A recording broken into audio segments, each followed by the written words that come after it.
How to improve in RuneScape 3 PvM. Hi guys, I'm Justice and I've been playing this game for over 20 years now. I've got the 20-year vet cape and PvM is an absolute passion of mine in the game of RuneScape and in the world of Gielinor. I've been delving back into the realm of PvMing on RuneScape 3, wanting to get back up to speed with the latest boss content, obtain all the new gear and items that I need, except I'm very poor, and read up on weapon changes. Those are the things I love to do. So I wanted to talk you through the steps I'd recommend taking when trying to improve in PvM, as there are some ways of approaching it that really makes the difference in the long term. And this is really like kind of a medium to long term approach. Of course, there's some shorter things that you can do. And if you start applying some of these principles right now, you will instantly start improving in PvM. And these are guiding principles. This video is not going to take you through an Excel spreadsheet rotation. It's not spreadsheet RuneScape, okay? These are principles that are just going to improve your overall game knowledge that will be extremely useful when you apply that to new boss content or just learning new boss encounters or slayer encounters or any kind of monster interaction for the first time. So let's just start off with a quick intro. So what is PvM? PvM stands for player versus monster, where us as players fight against computer-controlled enemies designed by devs to drive how a player engages in the fight. But us as players always have a way of surprising devs, right, in how we approach boss or slayer content, and it also has a very close tie-in with other gameplay systems, which influence power creep and progression, which in turn affects how we interact with PvM encounters. I'm pretty sure it's a term which was spawned from the early days of RuneScape, as most other MMORPGs refer to this as PvE, which stands for player versus environment. Monster is typically used in RuneScape due to the farming nature or approach to usually killing one type of mob or boss at a time over and over again, rather than a merge of different monster types like in a dungeon or raid encounter in other games. So I'll cover some steps that come to mind straight away in how to improve in PvM, roughly 5 or 6 steps or principles to follow in order to achieve this in no particular order, starting with number 1, putting in the reps. Put the reps in. Try and diverse the range of boss fights that you engage in, both solo and group, to diversify the abilities and approach and adaptation that you're having to apply, and also the gear that you're maybe wearing to either stay alive or do more damage or keep your teammates alive and optimize certain DPS checks to overcome boss mechanics. Don't be afraid to, dive in to those different scenarios, those, get out of your comfort zone, have a go at it. It's just a game at the end of the day. Yes, social anxiety can come with group scenarios as well, but there are lots of ways to engage in that. And you can even also join my Discord and allocate yourself the PvM role and just start talking about PvM in there. That's a comfortable kind of safe environment. But just like there's loads of environments out there that you can use.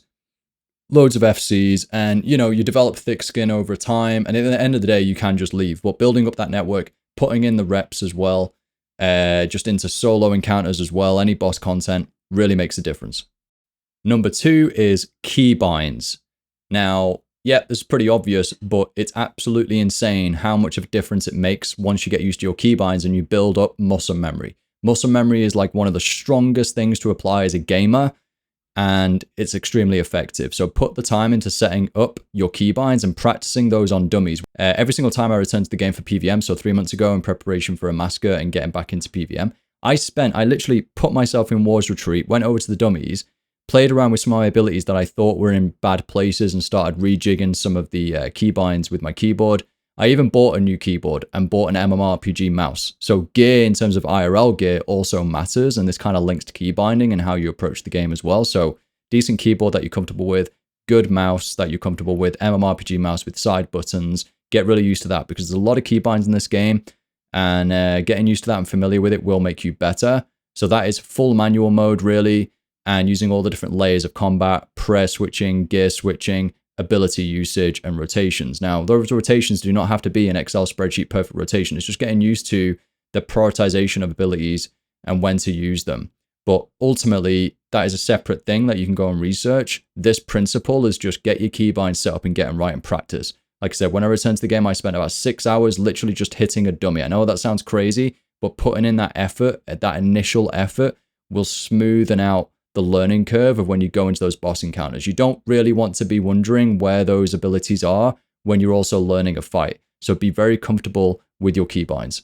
This will pay off in the long run. It doesn't have to be perfect straight away either. You can incrementally improve your keybinding to suit you and what you're comfortable with in time. But I do recommend pulling up streams, YouTube videos of different people, and really minutely having a look at their action bars and seeing what they're using and try and think intuitively, okay, why are they using that? Some people will just have some crazy wacky ones, and it's probably because they've got them tuned onto their mouse, or they're using macros, which I still haven't openly spoke about.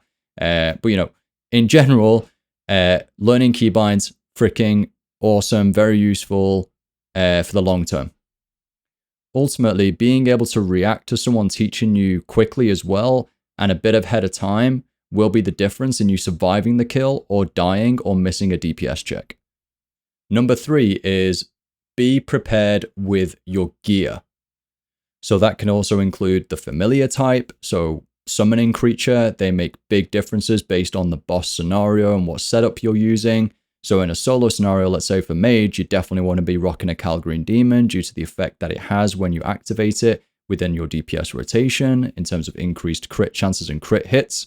But, you know, if someone else is a Mage in your group scenario, there's no point both of you rocking Calgreen Demon if you're going to be grouped up closely together, because the effect is actually team-wide once they activate it. And so it actually benefits you then probably to bring a Ripper Demon, or if you want to go more defensive, to bring a Hellhound. So you can see the thought process.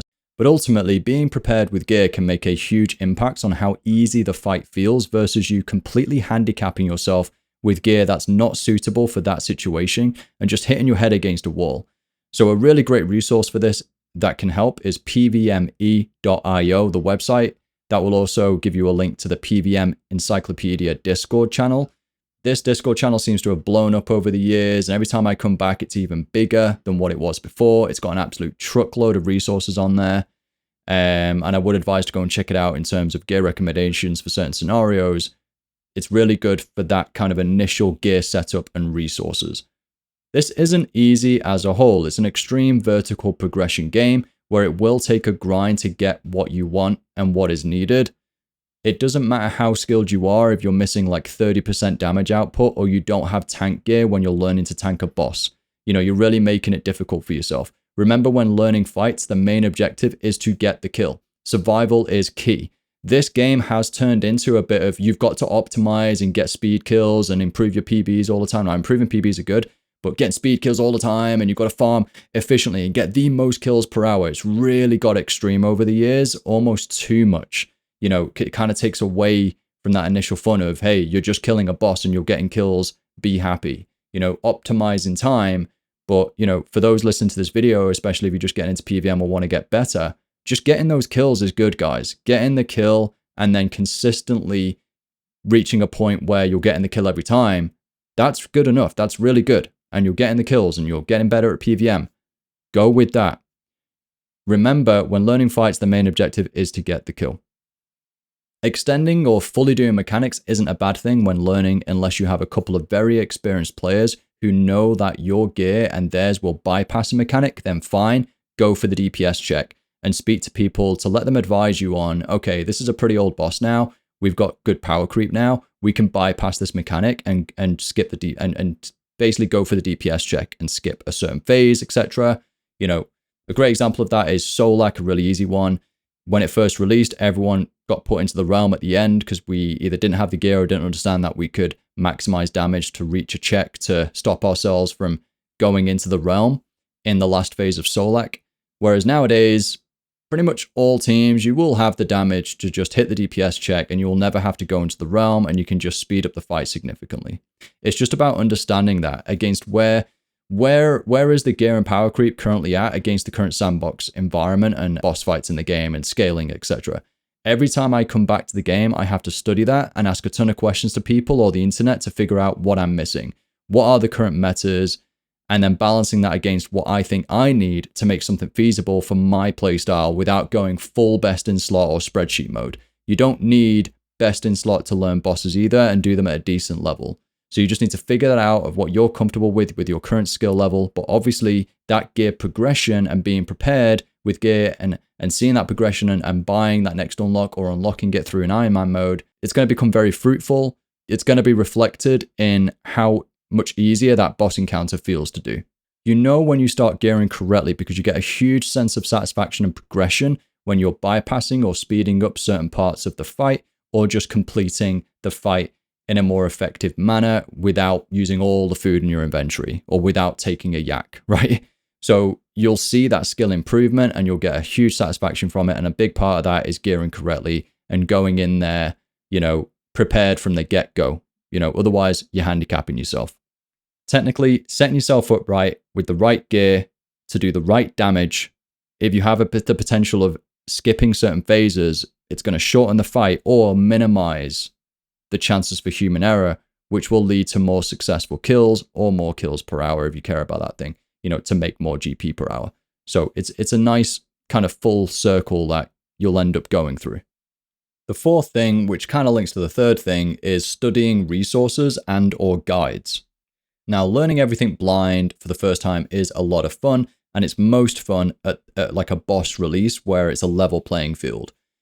If a boss has been out for a while, it generally is going to help you a lot more if you go and research and watch a couple of guides, or speak to some people in the FCs, or just look on the wiki strategies, or go in the PvMe Discord and have a look at, you know, the different gear setups that people use. And that's what I use that for, mostly gear setups. But again, don't take that as gospel in terms of gear setups. Don't try and replicate that exactly.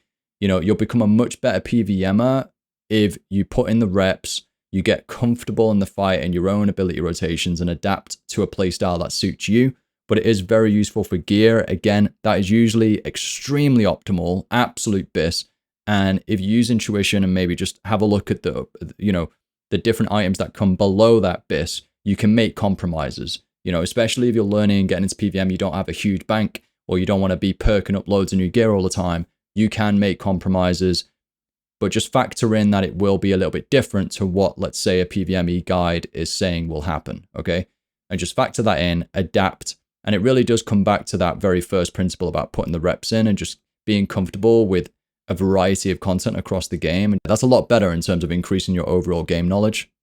This segues nicely onto number 5. In terms of improving your overall game knowledge, a fantastic way of doing that, and honestly one of the most important factors to improving in PvM, is your network and building up good friendships with other players, or joining discords and being interactive with people.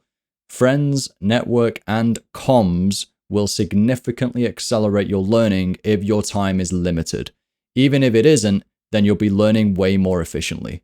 Number 6 is subjective and something which you'll make your own decision on, but overall, I personally have never used Revolution when it comes to boss content, and went through the pain of optimizing keybinds that suited me from the get-go. Now, Revolution, that's because I'm a veteran player. Revolution has improved over the years with Revo Plus, etc. So if it's a matter of using it at first to get comfortable in a fight, to learn what mechanics are happening, then definitely play with it. But I would advise to quickly move off it, or move off it gradually, as it will hinder your ability to adapt to multiple boss scenarios. If like an ability goes off when you really don't want it to, that you've been GCD locked, you know, you've gone through an entire GCD lock, and then maybe it happens again, you've gone through 2 GCD locks, which is a global cooldown lock, and you're unable to press that ability that you really wanted. It could have been resonance, it could have saved your life.